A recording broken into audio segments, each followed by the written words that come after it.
عبد الحبیب بھائی، آپ بارہا ماشاءاللہ مکہ اور مدینہ شریف کی حاضریوں سے مشرف ہوئے ہیں، اور کئی عاشقان رسول ماشاءاللہ مکہ اور مدینہ کے سفر پر ہوں گے یا سفر کی تیاری میں ہوں گے، تو آپ تو بارہا جا چکے، یہ ارشاد فرمائیے کہ جب روضہ رسول پر حاضری ہو تو کیا انداز ہونا چاہیے؟ اور آپ سے گزارش ہے کہ آپ نے پیارے آقا علیہ السلام کے قدمین شریفین کی طرف سے جب حاضری دی تھی تو کوئی عاشق رسول بہت ہی پیارے انداز میں پیارے آقا علیہ السلام کی بارگاہ میں کچھ عرض و معروض کر رہے تھے، تو وہ واقعہ بھی اگر ہو سکے تو ہمیں سنا دیں۔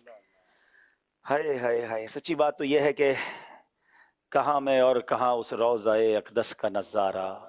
نظر اس سمت اٹھتی ہے مگر دزدیدہ دزدیدہ، وہاں جا کر تو سچی بات ہے تمہارے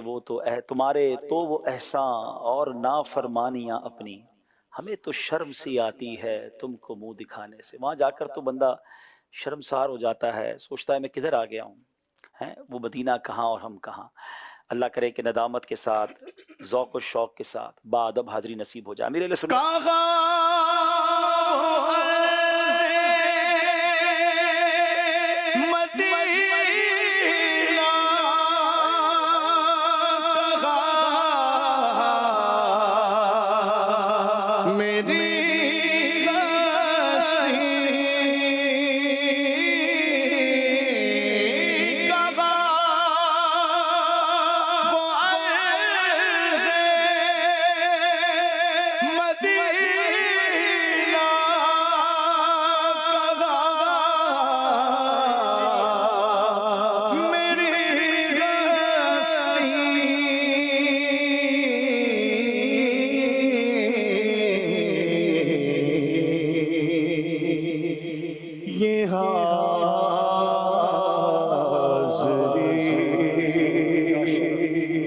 سبب بار بار آپ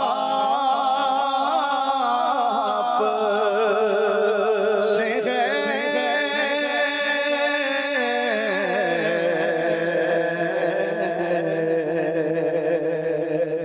میں بے قرار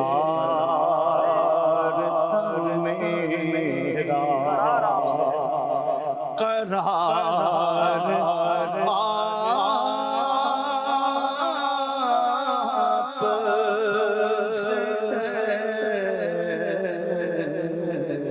اصل میں حاضری مدینہ کے انداز بڑے نرالے ہیں، عاشقان رسول کے اپنے انداز ہوتے ہیں، نہ کسی کے رقص پہ طنز کر، نہ کسی کے غم کا مذاق اڑا، جسے چاہے جیسے نواز دیں، یہ مزاج عشق رسول ہے۔ کوئی رو کے مناتا ہے، کوئی کہتے نا اپنی عرض و معروض کر کے مناتا ہے، اپنی حاضری کا انداز سب کا نرالا ہوتا ہے۔ جس واقعے کا آپ نے ذکر کیا، میں نے ایک بار مدنی چینل پر عرض کیا تھا، میں حاضری دے رہا تھا بالکل عین قدموں میں، تو میں درود پاک پڑھ رہا تھا، تو میرے بالکل پیچھے آ کر کوئی شخص تھے، میں اب تک جانتا نہیں ہوں وہ کون تھے، وہ بالکل میرے پیچھے آ کر کھڑے ہو گئے، اور تھوڑی سی بلند آواز تھی ان کی، ظاہر ہے بالکل بندہ کو پیچھے کھڑا ہو تو اس کی آواز ہمارے کانوں تک پہنچ جاتی ہے، وہ بالکل ایک دیسی سٹائل تھا، اور وہ جب درود پاک یا بلند آواز سے عرض معروض کرنے لگے تو مجھے تھوڑا سا فیل ہوا کہ یار تھوڑی اگر یہ آواز کم کر لیں تو میں بھی اپنی حاضری لگا لوں گا، وہ بھی اپنی حاضری کہہ لیں گے، لیکن تھوڑی دیر بعد مجھے اندازہ ہوا کہ ان کے جو الفاظ تھے نا ناظرین، انبلیویبل، میں آپ کو کیا بتاؤں، مطلب پھر تو ایسی کیفیت بن گئی کہ بس وہ خاموشی نہ ہو، وہ باتیں کرتے رہیں، میں سنتا رہوں اور میں روتا رہوں۔ انہوں نے ایکچولی جو سٹارٹ لیا نا، جو میں شاید ساری باتیں تو کہتے ہیں وہ کچھ باتیں الفاظ میں بیان بھی نہیں ہو سکتی ہیں، ایسا فیل ہو رہا تھا کہ وہ پیارے آقا علیہ الصلوۃ والسلام سے گفتگو کر رہے ہیں، اور بڑا سا ایک سادہ سا انداز تھا کہ حضور میں بہت دور سے آپ کے پاس آیا ہوں، میری زوجہ نے بھی آپ کو سلام کہا ہے، میرے بیٹے جس کا نام عمر ہے حضور اس نے بھی آپ کو سلام کہا ہے، وہ ہمارے پڑوس میں جو خالد رہتا ہے نا حضور، ہاں اس نے بھی آپ کو سلام کہا ہے، تو حضور وہ بچے بیمار ہیں تو اس کی شفا کی خیرات لینے آیا ہوں، تو حضور وہ آپ میری شفاعت نہیں کریں گے تو میری شفاعت کون کرے گا، حضور میں آپ کا امتی ہوں، میں بہت دور سے آیا ہوں، بہت غریب بھی ہوں، مطلب میں ناظرین نہیں بتا سکتا، وہ جو الفاظ کی چاشنی تھی، وہ سادگی تھی، وہ کنیکٹیوٹی تھی، اللہ اکبر۔ بعض اوقات ہم بڑی تیاری کرتے ہیں کہ میں نے حاضری میں یہ کہنا ہے وہ کہنا ہے، نہیں جناب، وہ بس دل کی باتیں کیے جا رہا ہے سرکار دو عالم علیہ الصلوۃ والسلام سے۔ وہ جو میری دور کی جو رشتہ دار ہے، میری خالہ ہے، اس نے بھی حضور آپ کو سلام کہا ہے، تو وہ اس انداز سے گفتگو کر رہا تھا، بلیو کرے ناظرین، وہ بول دی جا رہے ہیں، میں اپنی حاضری، میں نے اپنی گفتگو تو ختم کر دی، بس میں سنتا رہا اور میں روتا رہا،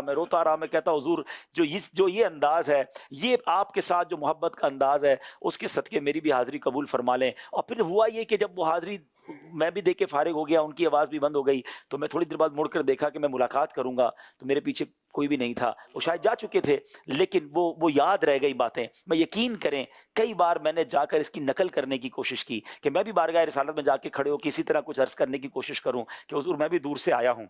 میں بھی آپ کا امتی ہوں۔ میں کب آنے کے قابل تھا،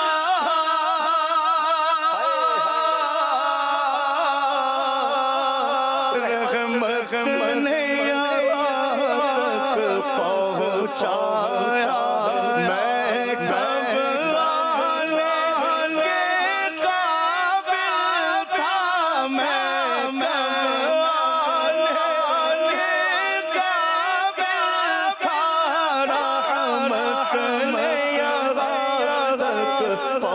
پہنچایا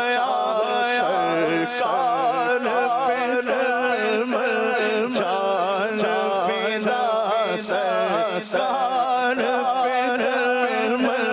سرکار جان فدا سرکار